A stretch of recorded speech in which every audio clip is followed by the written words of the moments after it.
اللہ ایسے لوگوں کو کیوں کر ہدایت دے جو ایمان لانے کے بعد کافر ہو گئے اور پہلے تو اس بات کی گواہی دے چکے کہ یہ پیغمبر برحق ہے اور ان کے پاس دلائل بھی آ گئے، اور اللہ بے انصافوں کو ہدایت نہیں دیتا۔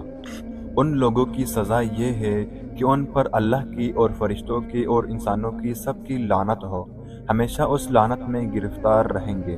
ان سے نہ تو عذاب ہی ہلکا کیا جائے گا اور نہ انہیں مہلت دی جائے گی۔ ہاں، جنہوں نے اس کے بعد توبہ کی اور اپنی حالت درست کر لی تو اللہ بخشنے والا اور مہربان ہے۔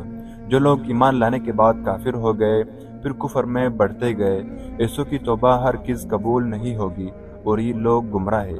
جو لوگ کافر ہوئے اور کفر کی ہی حالت میں مر گئے، وہ اگر نجات حاصل کرنے چاہے اور بدلے میں زمین بھر سونا دے تو ہرگز قبول نہیں کیا جائے گا۔